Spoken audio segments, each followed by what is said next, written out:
Olá, sejam todos muito bem-vindos. Que a graça e a paz do nosso Senhor Jesus seja com todos que estão aí acompanhando a nossa série de estudos pelo Facebook, pelo YouTube da Igreja de Esmirna, pessoal do Futsalva e todos os demais, os membros da igreja. Louvado seja o nome do nosso Deus por mais essa rica oportunidade de estudarmos a sua palavra sobre o tema A Batalha Espiritual Continua, a nossa série de estudos da revista Nossa Fé. Hoje nós vamos para a nossa penúltima lição. Hoje falaremos sobre objetos que trazem bênção e maldição, à luz do texto de Atos, capítulo 19. Objetos que trazem bênção e maldição, a cabeça de jumento e o sal ungido. O texto é longo, vamos fazer a leitura do capítulo 19 do livro de Atos, para então entendermos deste tema aí tão importante. Falando de batalha espiritual, hoje nós falaremos então sobre esses objetos, que têm aí um poder místico para poder expulsar demônios, coisa do tipo. Vamos falar então se isso é bíblico ou não, à luz aí do capítulo 19 do livro de Atos. Oremos então ao Senhor, vá preparando aí a sua Bíblia para lermos este capítulo 19 do livro de Atos. Oremos ao Senhor. Pai Santo, obrigado por esta oportunidade, por esta noite, ó Deus, e pelo privilégio que temos de estudar a Tua Santa Palavra para tratarmos deste assunto tão importante, Senhor, porque tantas discussões, tantas controvérsias existem a respeito deste tema, de uso de objetos para batalha espiritual, para expelir demônios. Ó Deus, orienta-nos pela Tua Palavra, naquilo que convém fazer e proceder neste assunto, nesta área, Pai. Orienta-nos, te pedimos pela iluminação do Teu Santo e Divino Espírito, em nome de Jesus. Amém. Então vamos aqui para a leitura do capítulo 19 do livro de Atos. Aconteceu que, estando Apolo em Corinto, Paulo, tendo passado pelas regiões mais altas, chegou a Éfeso, e achando ali alguns discípulos, perguntou-lhes: Recebestes, porventura, o Espírito Santo quando crestes? Ao que lhe responderam: Pelo contrário, nem mesmo ouvimos que existe o Espírito Santo. Então Paulo perguntou: Em que, pois, fostes batizados? Responderam: No batismo de João. Disse-lhes Paulo: João realizou o batismo de arrependimento, dizendo ao povo que cresce naquele que vinha depois dele, a saber, em Jesus. Eles, tendo ouvido isto, foram batizados em o nome do Senhor Jesus. E impondo-lhes Paulo as mãos, veio sobre eles o Espírito Santo, e tanto falavam em línguas como profetizavam. Eram ao todo uns 12 homens. Durante 3 meses, Paulo frequentou a sinagoga, onde falava ousadamente, dissertando e persuadindo com respeito ao reino de Deus. Visto que alguns deles se mostravam empedernidos e descrentes, falando mal do caminho diante da multidão, Paulo, apartando-se deles, separou os discípulos, passando a discorrer diariamente na escola de Tirano. Durou isto por espaço de 2 anos, dando ensejo a que todos os habitantes da Ásia ouvissem a palavra do Senhor, tanto judeus como gregos.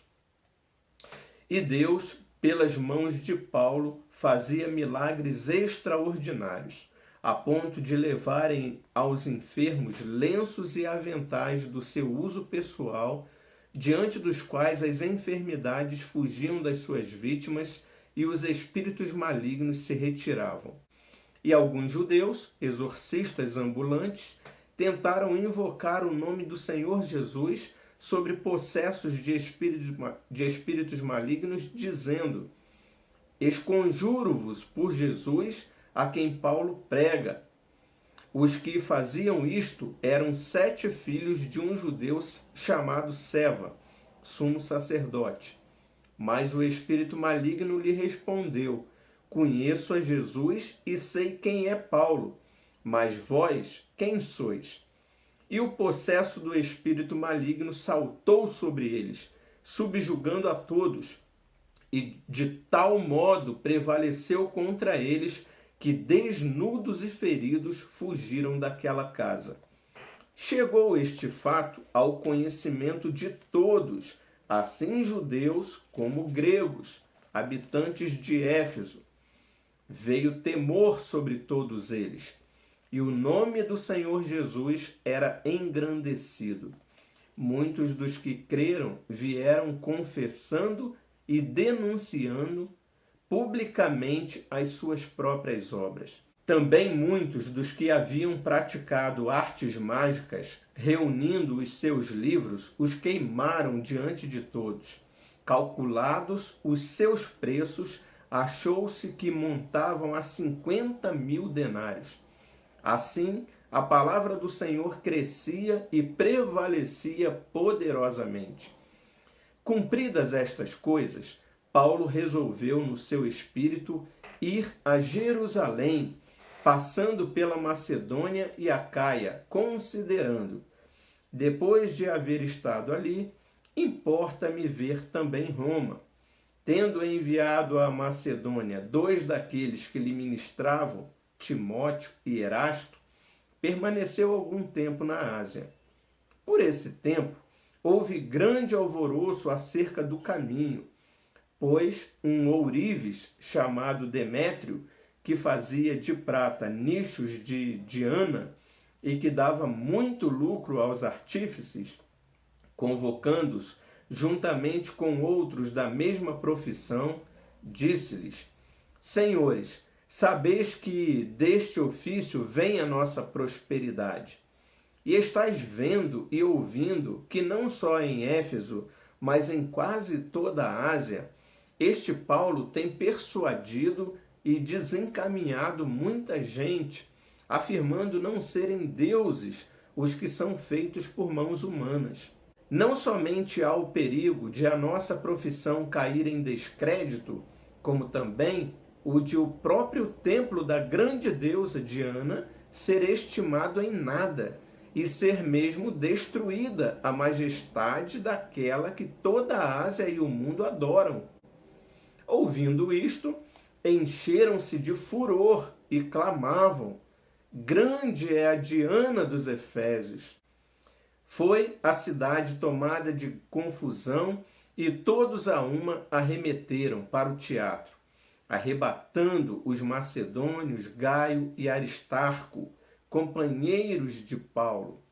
Querendo este apresentar-se ao povo, não lhe permitiram os discípulos. Também as iarcas, que eram amigos de Paulo, mandaram rogar-lhe que não se arriscasse indo ao teatro. Uns, pois, gritavam de uma forma, outros de outra, porque a assembleia caíra em confusão. E, na sua maior parte, nem sabiam por que motivo estavam reunidos. Então, tiraram Alexandre dentre a multidão, impelindo os judeus para a frente. Este, acenando com a mão, queria falar ao povo. Quando, porém, reconheceram que ele era judeu, todos a uma voz gritaram por espaço de quase 2 horas: Grande é a Diana dos Efésios! O escrivão da cidade, tendo apaziguado o povo, disse: Senhores Efésios, quem porventura não sabe que a cidade de Éfeso é a guardiã do templo da grande Diana e da imagem que caiu de Júpiter? Ora, não podendo isto ser contraditado, convém que vos mantenhais calmos e nada façais precipitadamente. Porque estes homens que aqui trouxestes não são sacrílegos, nem blasfemam contra a nossa deusa. Portanto, se Demétrio e os artífices que o acompanham têm alguma queixa contra alguém, há audiências e procônsules que se acusem uns aos outros.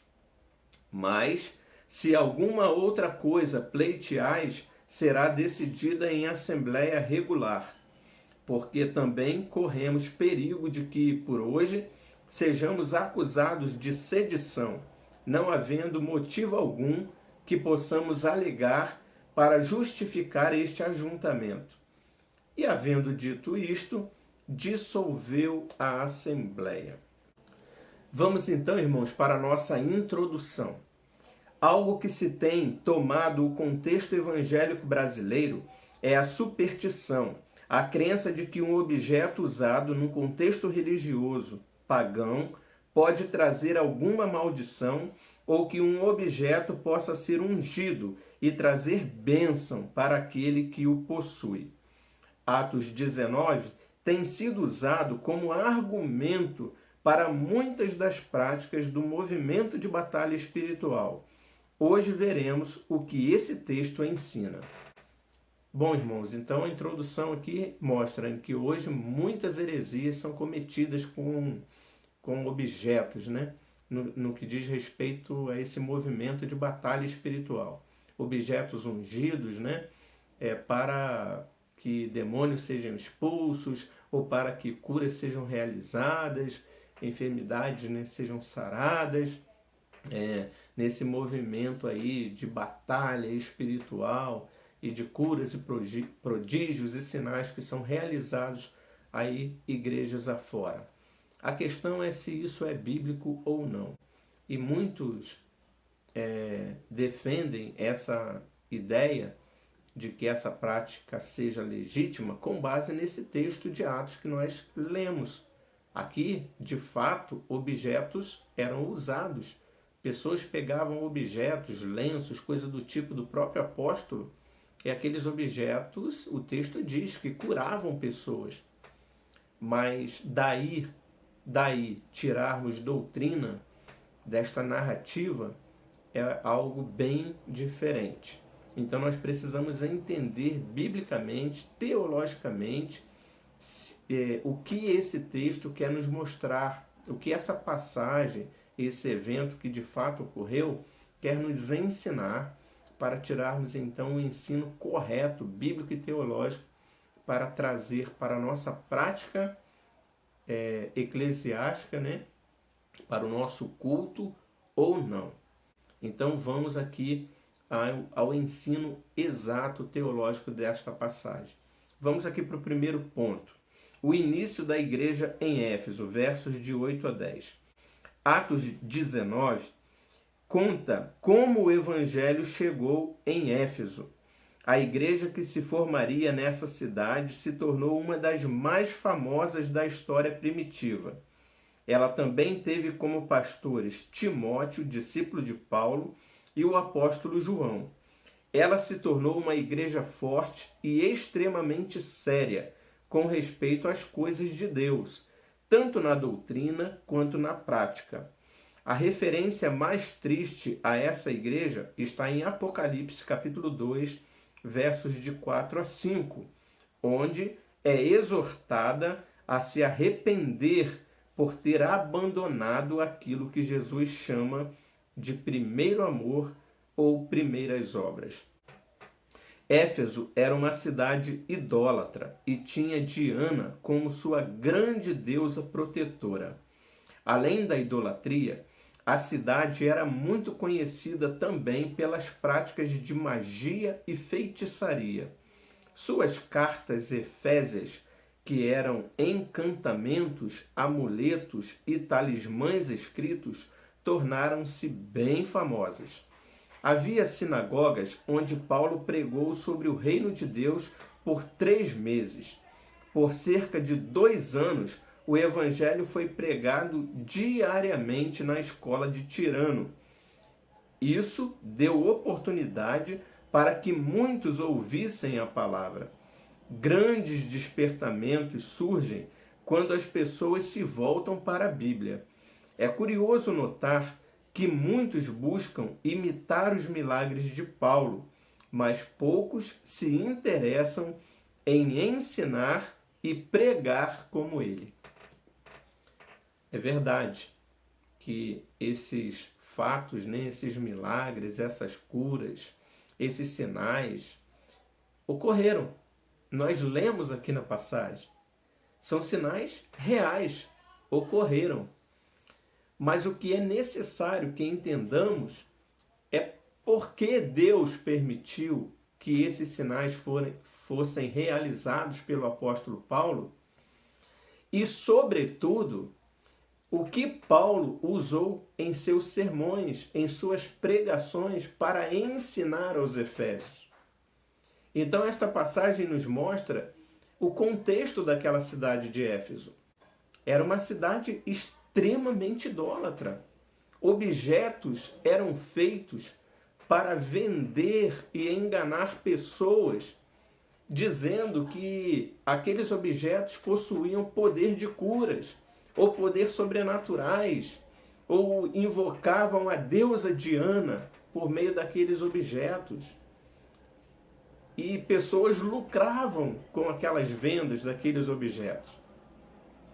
Então Deus permitiu que isso ocorresse, que objetos do apóstolo Paulo também curassem, que aquilo que eles consideravam poderosos, de que a deusa de fato era real, de que ela de fato existia, foi combatido pelos milagres dos objetos do próprio apóstolo Paulo também. Ora, então, se Diana é deusa, Paulo também é Deus. Então notem, irmãos, nós não podemos pegar de um ponto, de um evento isolado que ocorreu e tomar isso como doutrina para as nossas práticas. Não! Aqueles objetos, aqueles sinais, aqueles prodígios que ocorreram e de fato ocorreram por meio dessa narrativa que nós lemos, ele tinha um propósito específico, que era clarear o entendimento daquelas pessoas de que só há um Deus, o Deus que Paulo pregava.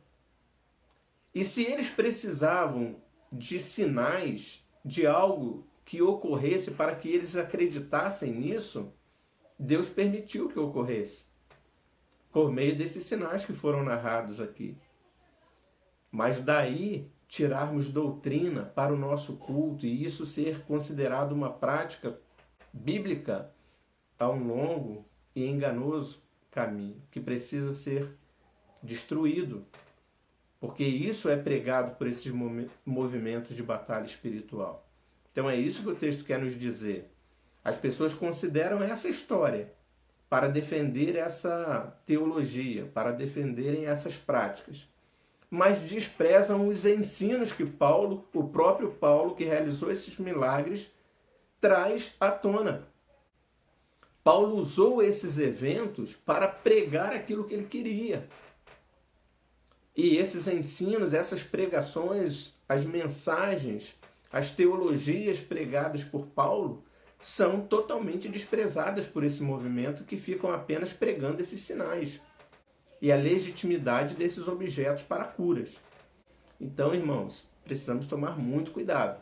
Vamos continuar o estudo aqui para entendermos o que Paulo pregava, qual era o ensino de Paulo e qual era o objetivo da Escritura por essa narrativa trazida até nós. Segundo ponto, então, objetos que trazem bênção. Enquanto Paulo anunciava o reino naquele lugar, pessoas eram curadas e espíritos imundos eram expelidos. A igreja presenciou muitos milagres em seu início, mas houve momentos em que os sinais miraculosos eram ainda mais intensos, como é mostrado nesse texto. Pessoas pegavam lenços e aventais de Paulo e eles eram usados para realizar os milagres. Provavelmente eram panos usados pelo apóstolo enquanto trabalhava na construção de tendas. Por causa desse texto, alguns crentes têm se utilizado de lenços e outros objetos para realizar curas e milagres nas igrejas. Muitas vezes com a afirmação de que esses objetos são ungidos. No entanto, algumas coisas precisam ser esclarecidas quanto aqui. Primeiramente, é verdade que Deus fez uso, algumas vezes, de objetos para demonstração do seu poder. Outro apóstolo com quem isso aconteceu foi Pedro, cuja sombra aparentemente curava aquele sobre quem passava. Isso está registrado em Atos 5,15. O mesmo aconteceu com Jesus, quando uma mulher enferma tocou suas vestes e imediatamente ficou curada. Marcos 5, 28 a 29, Mateus 14, 36, Marcos 6, 56 narram esse fato. Outros casos também podem ser citados, como o cajado de Moisés, agora no Antigo Testamento, Êxodo 8, 5 e 16.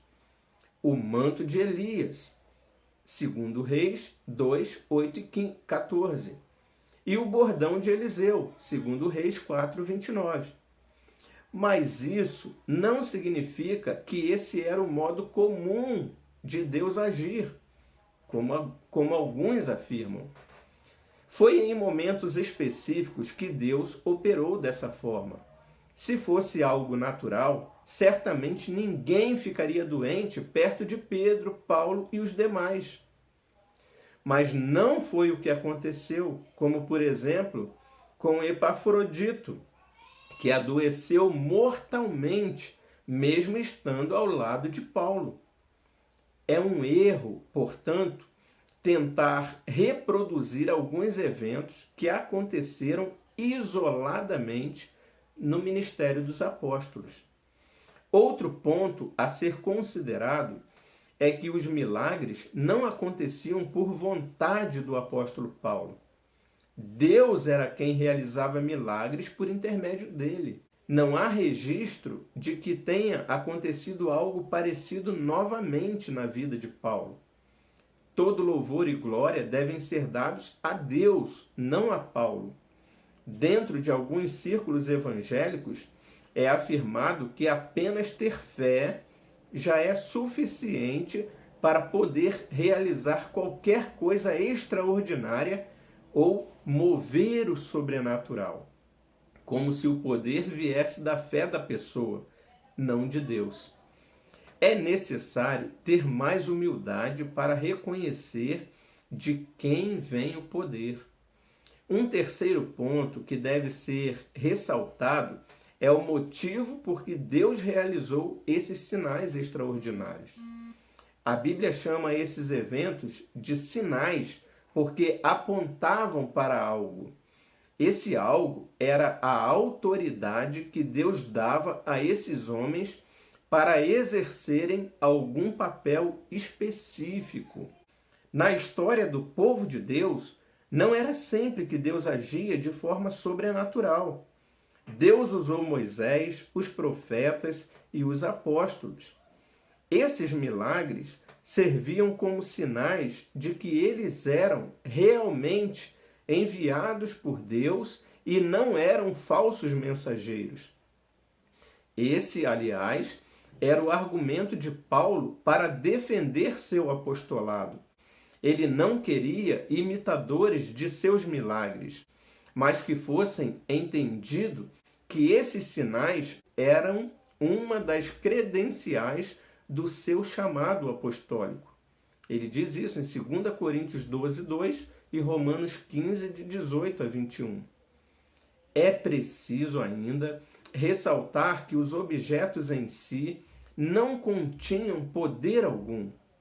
Embora isso pareça óbvio, não é assim que muitas vezes é tratado. A serpente construída por Moisés no deserto começou a ser adorada por israelitas supersticiosos. A igreja cristã, séculos depois da morte dos apóstolos, começou a acumular utensílios que alegavam terem sido dos apóstolos e, portanto, foram considerados sagrados. Hoje, utensílios são trazidos de Israel e considerados como sagrados e com poderes miraculosos, só pelo fato de terem vindo da terra onde Jesus viveu. Jerusalém ainda é tida por muitos como uma terra santa e cheia de poderes, mesmo que as guerras e mortes que acontecem lá mostrem o contrário. Irmãos, esse é o grande perigo de cairmos numa idolatria ou num misticismo. Isto é antibíblico, isto não é correto. O poder não está em objeto algum. Não há nada que seja consagrado com poderes miraculosos, com poderes sobrenaturais para curas, para milagres.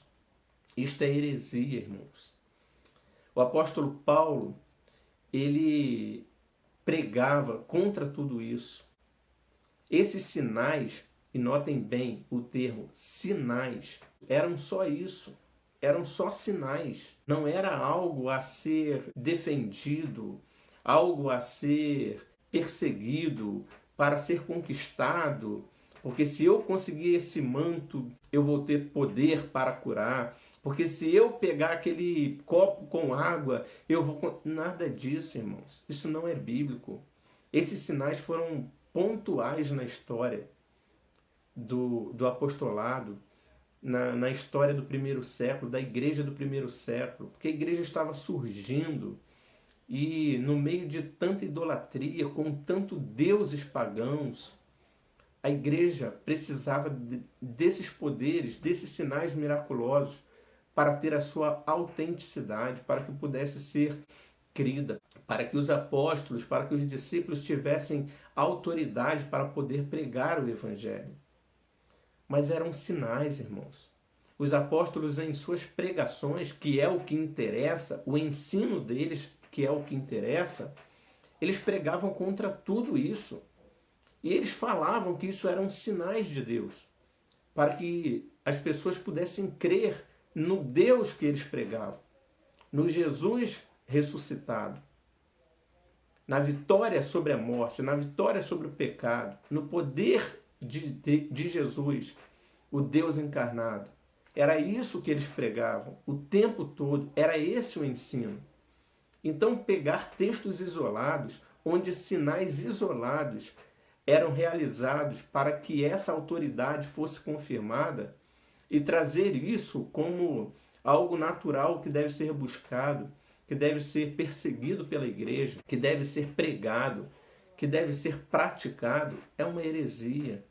Porque os ensinos dos apóstolos vão totalmente contrário a esse tipo de sensacionalismo, a esse tipo de sincretismo religioso, a esses misticismos, a procura dessas coisas para servir de adoração a Deus. O ensino dos apóstolos é completamente o oposto disso. Mas naquele contexto era necessário que essas coisas acontecessem, para que o puro e verdadeiro evangelho fosse pregado e essas seitas heresias fossem desmascaradas e caíssem por terra. Então é o ensino apostólico que é o centro da palavra de Deus, que é o que deve ser pregado, e não sinais isolados. Terceiro ponto, uma imitação fracassada, vai do verso 13 a 16. Quando alguns homens viram o que Paulo fazia, desejaram ter o mesmo poder e autoridade que ele. Esses homens eram 7 filhos de um judeu chamado Seva, um sumo sacerdote, e eram exorcistas ambulantes. O exorcismo já era uma prática comum antes mesmo dos dias de Jesus, mas os rituais eram sempre muito trabalhosos e repletos de detalhes. Provavelmente foi a facilidade com que Paulo expulsava os demônios que chamou a atenção daqueles especialistas. Talvez tenham pensado que Paulo conhecia uma palavra mágica, o nome de Jesus, que fosse suficiente para expulsar os demônios. De fato, o nome de Jesus é poderoso, mas nunca isolado de quem realmente é e faz. E isso eles não entendiam. É por isso que os demônios É por isso que os demônios retrucam, dizendo conhecer a Jesus e a Paulo, mas não sabiam quem eles eram, mostrando que eles não tinham autoridade para expulsar. O resultado foi que esses exorcistas saíram envergonhados da presença de todos. É curioso notar que hoje ainda existem muitos imitadores dos apóstolos acreditando que podem ter a mesma autoridade que aqueles servos receberam do próprio Cristo e dizendo fazer os mesmos milagres que eles. Da mesma forma que aconteceu com os filhos de Seva, os atuais imitadores também serão envergonhados, se não nesta vida, certamente na volta de Cristo. Mateus 7, de 21 a 23. Então fica claro aqui nesse terceiro ponto, né, irmãos, que eles foram uma imitação fracassada, esses exorcistas, né, que tentaram reproduzir a mesma coisa e os demônios disseram que não conheciam eles. Então, isso é uma parte que talvez aí esse movimento de batalha espiritual não considere, né? Que esses poderes eram sinais, como dissemos, como o texto mostra, para que os apóstolos mostrassem a autoridade do Evangelho, a autoridade daqueles que os haviam enviado. Então eles faziam esses sinais, Deus fazia esses sinais por meio deles, para que eles tivessem autoridade para pregar o Evangelho. Esta era a única vontade de Deus, esse era o único objetivo pelo qual esses sinais eram realizados pelos apóstolos. Quarto ponto, objetos que trazem maldição, versos 17 a 20. A humilhação daqueles exorcistas ficou bem conhecida na cidade, levando muitos a crer em Cristo. Esses novos convertidos agora se desfaziam das relíquias religiosas pagãs, queimando-as publicamente. O valor total daqueles objetos era assustador. 1 denário era o valor de um dia de trabalho. E isso mostrava como eles investiam em sua superstição. Essa atitude não estava relacionada àquilo que alguns chamam de quebra de maldição, como se queimar aqueles objetos fosse um ritual necessário para anular qualquer aliança com entidades malignas. O texto diz que eles não somente queimaram publicamente os objetos, verso 19, mas também confessaram seus pecados, verso 18. Demonstração visível e pública de sua conversão. Uma prática tão comum naquela cidade agora é negada diante de todos por aquelas pessoas. Eles preferem também queimar em vez de vender, para que aqueles livros não fossem usados por outras pessoas. Ao tornar sua fé pública, eles cumpriram o que Jesus ensinou em Mateus 10:32. De fato, não é conveniente que o cristão possua objetos relacionados à idolatria e às práticas ocultas, mas não por causa do objeto em si, e sim por causa do coração daquele que a possui. Quando os efésios lançaram fora aqueles objetos, mostraram o quanto odiavam aquilo que Deus condena e, ao mesmo tempo, também eliminaram qualquer possibilidade de serem tentados a voltar às práticas antigas. Assim, não faz sentido um crente possuir elementos pertencentes a religiões pagãs dentro de casa. Da mesma forma que não faz sentido ter materiais pornográficos ou revistas sobre horóscopo. Ao mesmo tempo, saber que os objetos em si não possuem poderes malignos ou demoníacos traz paz e segurança para o crente. Afinal, o crente não deve ter medo de objetos que foram amaldiçoados ou usados em rituais idólatras. Mesmo que receba, sem saber, um objeto desse tipo dentro de casa, o crente não precisa temer. Esses objetos nunca terão poder de trazer maldição para a casa de um cristão, porque Deus é quem concede bênçãos e maldições, como diz Números 23, 23. Contra Jacó não vale encantamento, nem adivinhação contra Israel. Irmãos, aquele que é de Deus, o maligno não toca. Nós somos Israel de Deus, o maligno não nos toca. Nenhum tipo de objeto pode trazer maldições para dentro da minha casa. Quem abençoa ou amaldiçoa, o único que tem poder de fazer isso é Deus. E aqueles que Deus entrega a Satanás.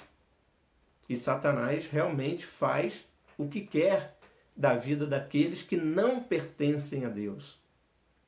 Porque os que pertencem a Deus, o maligno não toca. Então não precisamos ter medo de objetos, superstições, nada disso. Isso não deve afligir de forma alguma um cristão verdadeiro.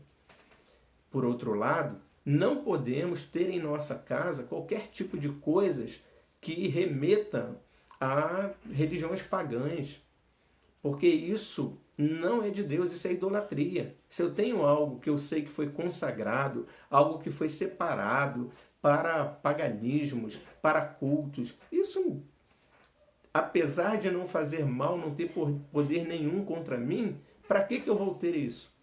Para que um cristão genuíno vai ter esse tipo de coisa dentro da sua casa? Não, façamos como os Efésios.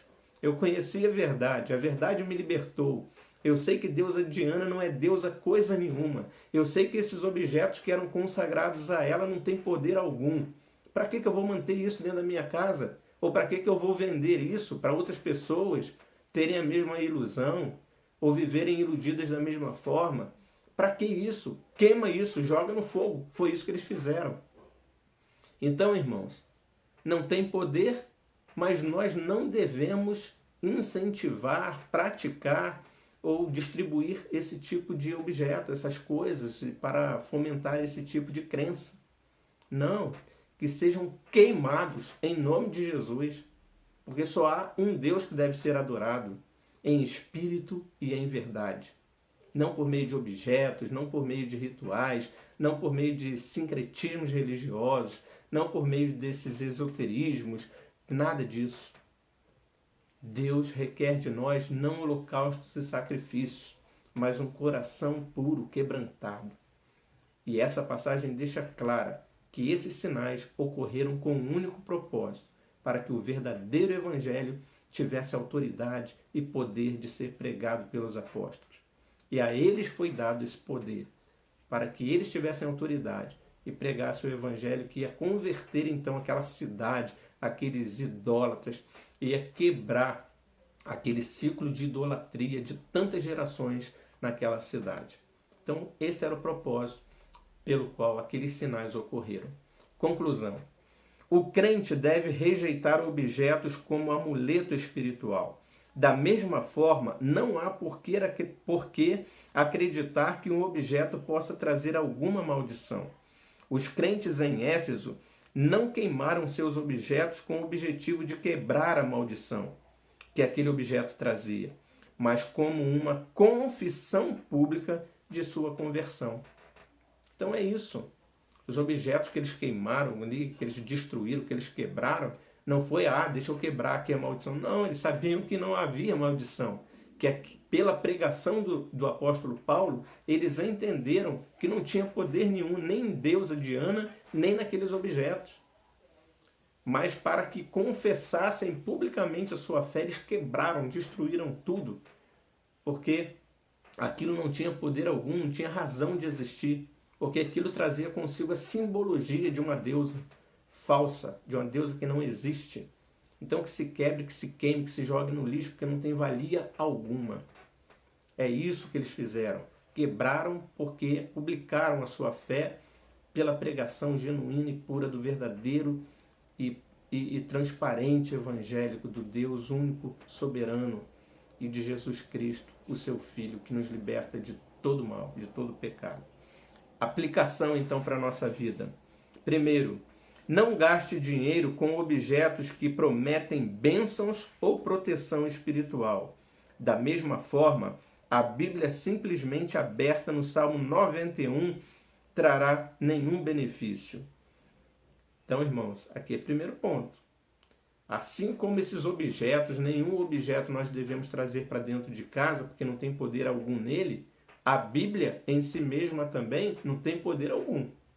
Deixar um Salmo 91 aberto em cima da tua mesa não vai trazer nada para a tua casa. Porque o poder não está na Bíblia aberta ou no Salmo ali que está aberto ali para as paredes. O poder está em você trazer aquilo como verdade para a sua vida e pela fé crer de todo o coração e, sobretudo, praticar as verdades ali contidas nas ações da sua vida. É isso que tem poder de transformar a minha e a tua vida. A fé na palavra e a obediência e a prática naquilo que as Escrituras Sagradas nos ensinam. Isso tem poder de salvar. Isso tem poder de transformar a nossa vida, a nossa fé naquilo que está revelado por Deus.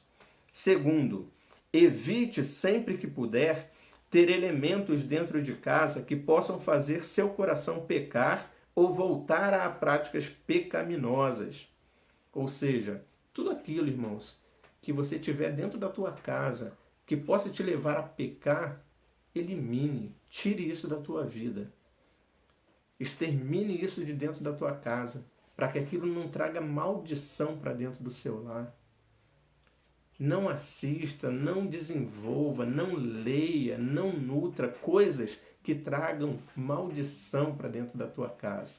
Maldição não pelo objeto em si, mas pela mensagem, pelo ensino enganoso que desvirtua, que perverte a santidade, que contamina. Isso sim trará maldição para mim e para a sua vida, caso nós tenhamos esse tipo de acesso a essas coisas que trazem tanto dano à nossa vida espiritual. Então não tenha dentro de casa. Evite sempre que puder. 3. Não acredite nem tenha medo de objetos que são tidos como amaldiçoados. Nada pode amaldiçoar a quem Deus já abençoou. Então isso ficou muito claro, né? Esse terceiro ponto. Objeto algum pode trazer maldição para a nossa vida. Também, assim como a Bíblia aberta não pode trazer bênção. Quem abençoa, quem amaldiçoa é um só, é o nosso Deus. Por meio da obediência vem a bênção e da desobediência a maldição. Porque Deus, ele corrige, ele, assim como um pai açoita ao filho a quem ele ama, Deus nos corrige. Ele nos corrige por meio, muitas vezes, de maldições, de coisas ruins que ele permite acontecer em nossa vida para que nós retornemos, voltemos ao pleno conhecimento da verdade e vivamos em obediência à sua palavra. Mas jamais o maligno não nos tocará, a não ser naquilo que Deus limita para que ele coloque em nossa vida para nos provar. As provações, sim, né, vêm da parte de Deus aos seus filhos, com um fim proveitoso. Então, que Deus nos abençoe para que nós possamos entender, irmãos, que sincretismo religioso, culto com objetos, uso dessas coisas, esse tipo de esoterismo deve passar muito longe da igreja cristã. E devemos levar em consideração os ensinos dos apóstolos, não atos isolados de milagres e curas que ocorreram para um determinado propósito, numa determinada época, dentro de um contexto isolado, o qual era necessário que essas coisas ocorressem. Hoje, não mais. O advento do Espírito Santo descendo sobre a Igreja do Senhor e o Evangelho hoje já está consolidado em todo o mundo, não há necessidade de sinais isolados para que a palavra de Deus seja pregada. Creiamos nisso e preguemos esse verdadeiro evangelho, em nome de Jesus. Que Deus abençoe. Vamos orar, encerrando. Senhor, obrigado pela tua palavra. Obrigado por esse momento que passamos aqui diante dela, estudando e trazendo, ó Pai, esses ensinos tão maravilhosos, ó Pai, para o nosso entendimento com relação a esses objetos, com relação a essas coisas, esses sinais que de fato ocorreram, estão registrados na tua palavra, mas que possamos ter o entendimento correto, Pai, e não pegarmos um texto isolado e trazermos isso para o nosso culto, para a nossa prática diária e a nossa devoção ao Senhor, em tudo aquilo que diz respeito ao culto que devemos prestar a Ti e onde nós devemos depositar a nossa fé e a nossa confiança. Obrigado pelo ensino revelador, esclarecedor. Te agradecemos pela Tua santa iluminação e oramos agradecidos em nome de Jesus. Amém. Que Deus abençoe, queridos. Fiquem com Deus, que esse texto e que esse estudo tenha servido de grande bênção para a tua vida. É a minha oração em nome de Jesus. Que Deus abençoe a todos. Amém.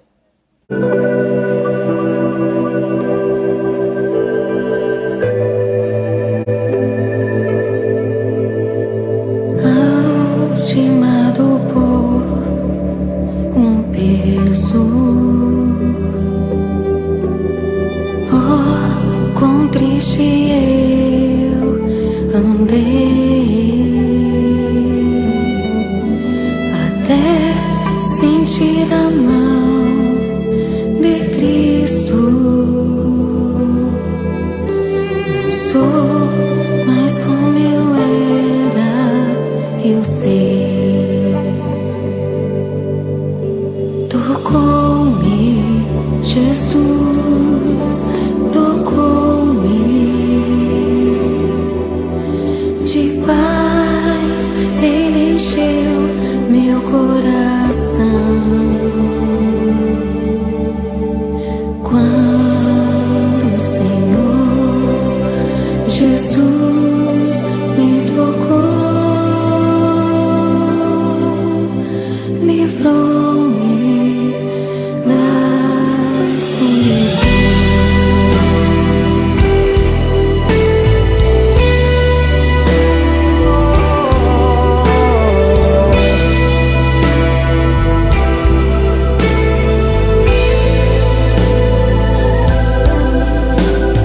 Desde que aceitei a Cristo e senti seu terno amor, tenho achado paz e vida, pra sempre cantarei em seu louvor. Tocou-me, Jesus, tocou-me, de paz Ele encheu meu coração. Quando o Senhor Jesus me tocou, livrou-me da escuridão. Tocou-me, Jesus, tocou-me, de paz Ele encheu meu coração. Oh, quando o Senhor Jesus me tocou, livrou-me da escuridão. Livrou.